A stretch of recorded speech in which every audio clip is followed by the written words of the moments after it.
श्री कृष्ण कहते हैं कि जीवन में कुछ नेक कार्य इस प्रकार से किए जाने चाहिए जिनका फल ऊपर वाले के प्रति भक्ति में गवाही देता है।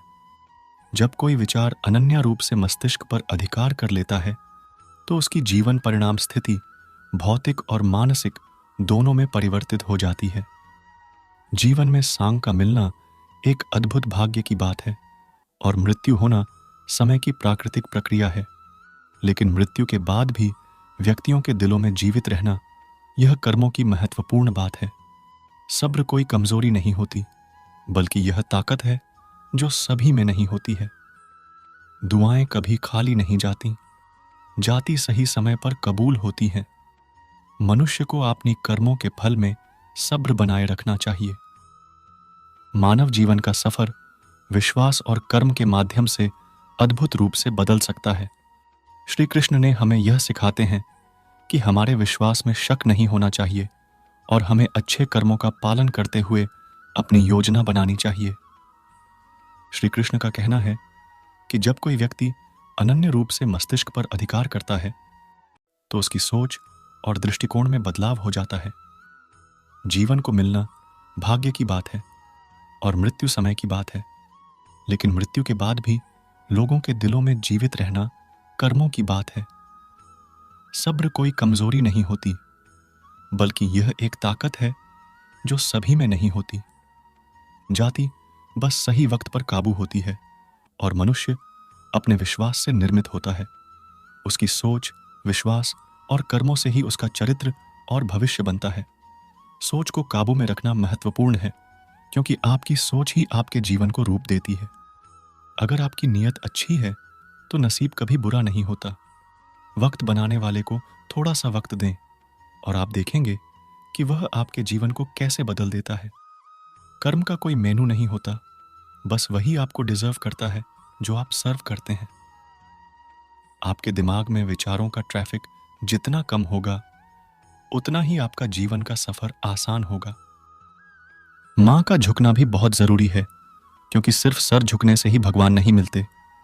मंजर बुरा हो सकता है, मंजिल नहीं, दौर बुरा हो सकता है, लेकिन जीवन का असली मजा तब आता है जब सभी आपके हारने का इंतजार कर रहे हैं। इस पूरे विचार से आप यह अनुभव कर सकते हैं कि जीवन में किसी भी परिस्थिति का सामना करने के लिए आपकी सोच और कर्मों का बड़ा योगदान है। सही दिशा में अपनी सोच को देखभाल करें, सकारात्मकता बनाए रखें और अच्छे कर्मों के माध्यम से आगे बढ़ें। तभी जीवन का सफर सुखद और सार्थक हो सकता है, क्योंकि यही वह एक चीज है जो हमारे आत्मविश्वास को कम कर सकती है। कामयाबी कुछ नहीं है, बल्कि एक नाकामयाब व्यक्ति के संघर्ष की कहानी है। इसके बावजूद आपको अपने खिलाफ उठने वाली बातों को खामोशी से सुनना चाहिए। यकीन माने, वक्त उन्हें बेहतर जवाब देगा जिन्होंने अपने को वश में कर लिया है।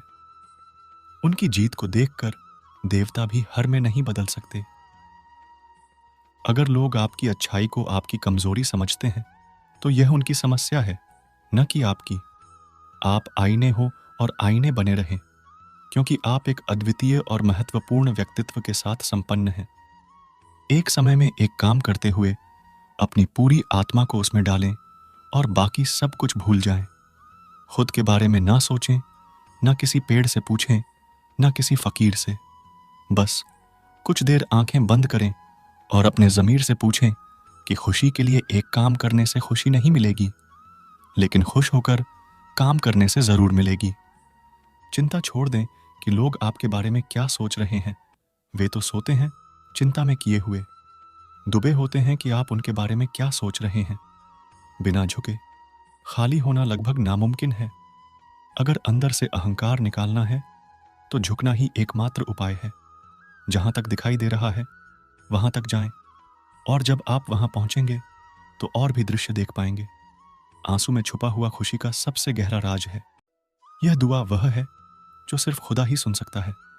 हम जो हैं उनके जिम्मेदार हैं, और जो हम बनना चाहते हैं वह बनने की शक्ति हम अपने अंदर रखते हैं।